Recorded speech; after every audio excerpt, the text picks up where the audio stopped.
Hello everyone, this is doctor Jivesh Yadav.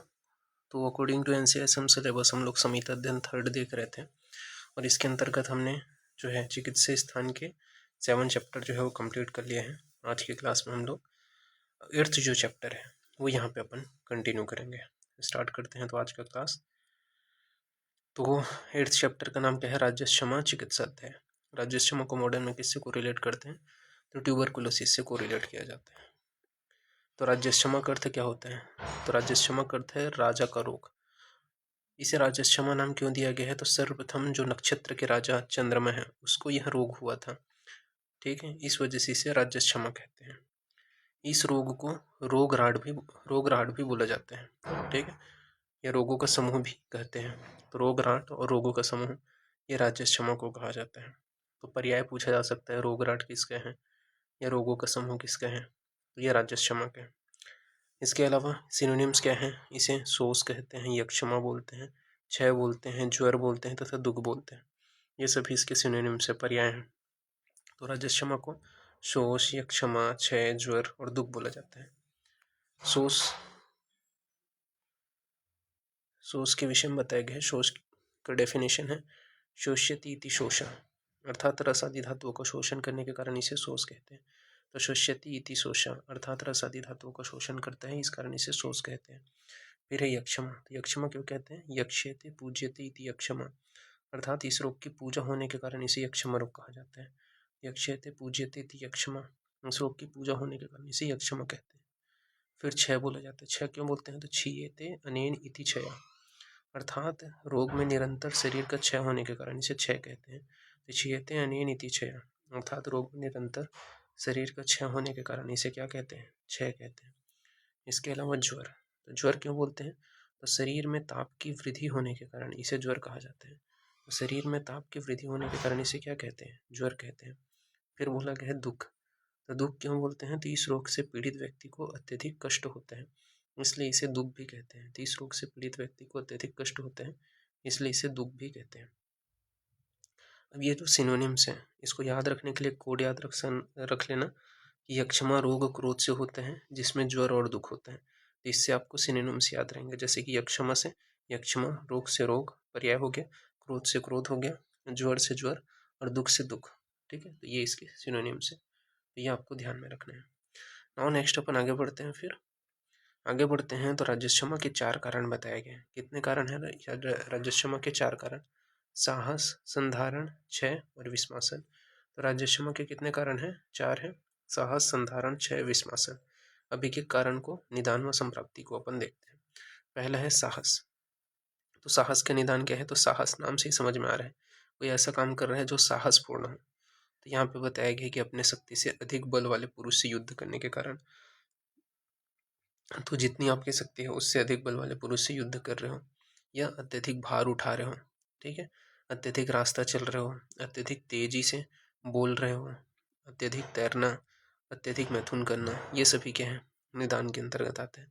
तो अपने शक्ति से अधिक बल वाले पुरुष से युद्ध करना, अत्यधिक भार उठाना, अत्यधिक रास्ता चलना, अत्यधिक तेजी से बोलना, अत्यधिक तैरना, अत्यधिक मैथुन करना, ये सभी क्या है? साहसपूर्ण काम है। इन सभी के कारण क्या होते हैं? त्रिदोष प्रकोपित होते हैं। त्रिदोष में भी विशेषतः वात प्रकोपित होता है, और प्रकोपित होकर के जो फुसफुस है, ठीक है, उसमें छत उत्पन्न कर देता है, ठीक है।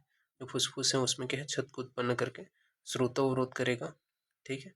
फिर उसके बाद में धातु क्षय हो जाएगा। अब जब धातु क्षय होगा तो राज्यक्षमा रोग की उत्पत्ति होगी। तो ये यहाँ पे संप्राप्ति बताया गया है, साहसजन जो राज्यक्षमा है उसकी।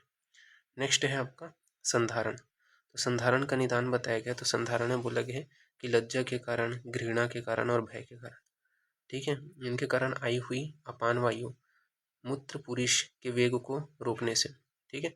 इन मतलब ये है कि अपान वायु का वेग आप रोक रहे हो, किन कारण से अपान वायु का वेग रोक रहे हो, ठीक है, यानी कि मूत्र पुरुष का वेग रोक रहे हो, तो लज्जा के कारण रोक रहे हो, या घृणा के कारण रोक रहे हो, या भय है उसके कारण रोक रहे हो। 3 कारणों की वजह से आप अपान वायु के वेग को रोक रहे हो। इसकी वजह से त्रिदोष प्रकोपित होगा। विशेषता क्या है? वात प्रकोपित होगा, और प्रकोपित होकर के जो दोष है वो क्या है? शरीर में ऊर्ध्व, अधः और तिर्यक प्रदेश में गमन करेगा। तो प्रकोपित जो दोष है शरीर में ऊर्ध्व, अधः और तिर्यक गमन करेगा। इसकी वजह से स्रोतोवरोध होगा। स्रोतोवरोध के बाद में धातु क्षय होकर के राज्यक्षमा रोग को उत्पन्न करेगा। तो ये यहाँ पे बताया गया है। फिर क्षय के निदान बताए गए हैं। तो क्षय का निदान बताया गया है कि आपका शोक, क्रोध, भय आदि से जिन व्यक्तियों का शरीर अतिकृश हो गया हो, या अत्यधिक उपवास से शरीर कृश हो गया है, या तो मैथुन के कारण कृश हो गया है, तो इन कारणों की वजह से शरीर में धातुओं का क्षय होता है।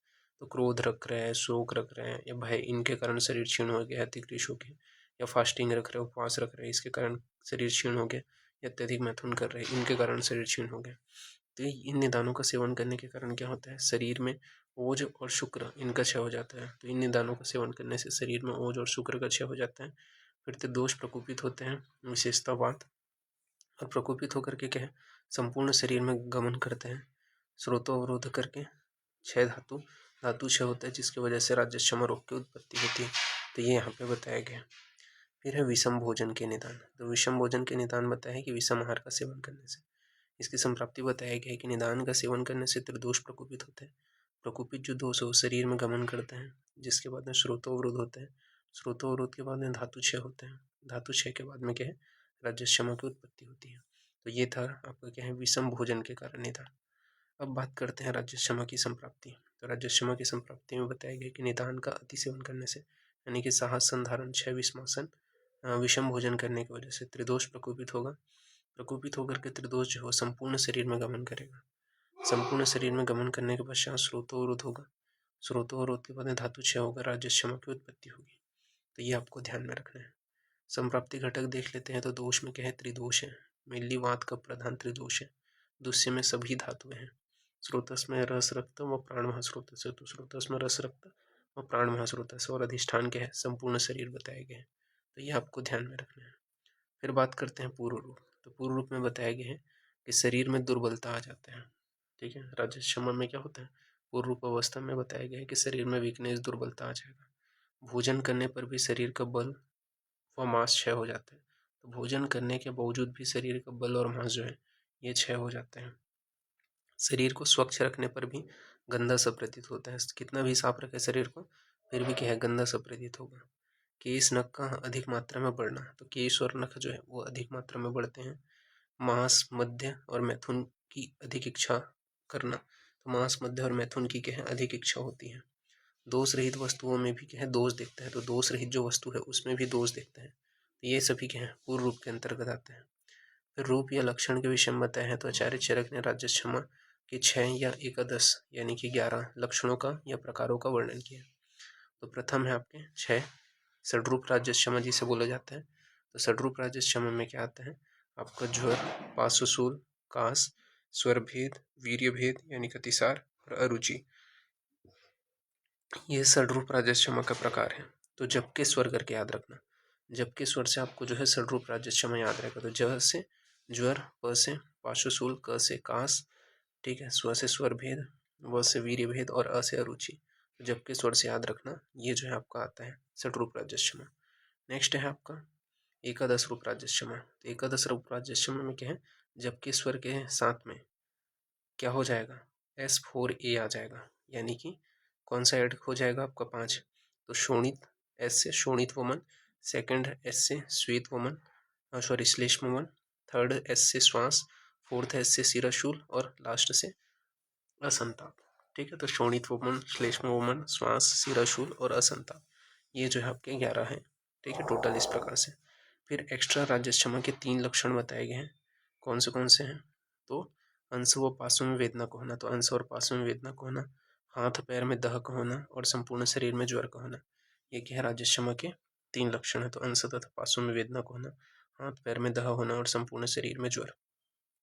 फिर आचार्य भोज के अनुसार राजस्षमा के 3 लक्षण बताए गए हैं। तो आचार्य भोज के अनुसार राजस्षमा के 3 लक्षण कौन है, तो ज्वर, कास, रक्तपित्त। तो ज्वर, कास तथा रक्तपित्त, ये क्या है, त्रिरूप राजस्षमा है जिसको आचार्य भोज ने बताया है। फिर राजस्षमा में कास का रूप के विषय में बात करते हैं। तो राजस्षमा में कास का रूप बताया गया है कि राजस्षमा के रोगी जब खांसता है तो वह चिपचिपा, गाढ़ा, आमगंधी, हरा श्वेत युक्त पीले रंग का द्रव्य थूकते हैं। तो राजस्षमा का रोगी जब खांसता है तो वो क्या है, चिपचिपा, गाढ़ा, आमगंधी, हरा श्वेत युक्त पीले रंग का द्रव्य थूकते हैं।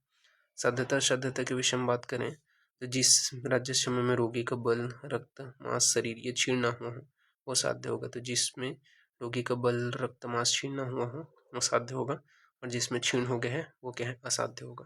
तो ये चीज़ याद रखना।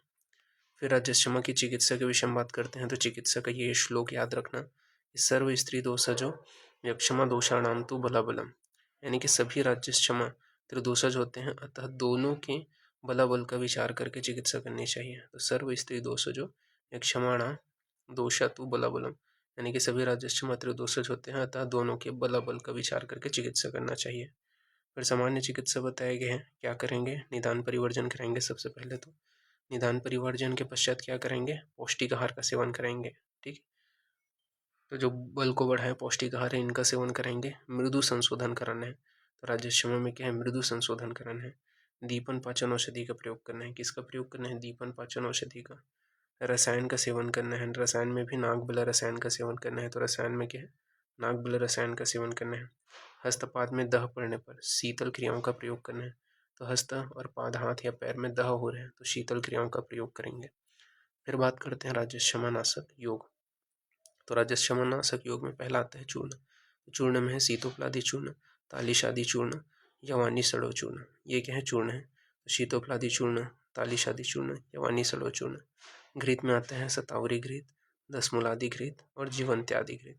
तो घृत में है शतावरी घृत, दशमूलादि घृत और जीवंत्यादि घृत।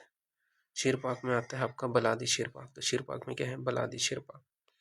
पथ्य पथ्य पथ्य के विषय में बात करें तो पथ्य में आपका आता है मांस रस, जौ की दलिया, तीतर का मांस, मट्ठा सूरा और अनार का रस। ये सभी क्या है, पथ्य हैं। तो मांस रस, जौ का दलिया, तीतर का मांस, मट्ठा सूरा और अनार का रस, ये सभी क्या है, पथ्य हैं। तो ये आपको ध्यान में रखना है। तो इस प्रकार से ये जो टॉपिक है, ठीक है, चरक के अकॉर्डिंग टू NCSM सिलेबस चिकित्सा स्थान का 8th चैप्टर वो यहाँ पे फिनिश होता है। तो अभी के लिए इतना ही, नेक्स्ट क्लास में इसके आगे का कंटिन्यूशन करेंगे। ओके, ठीक है, तो फिर थैंक यू क्लास।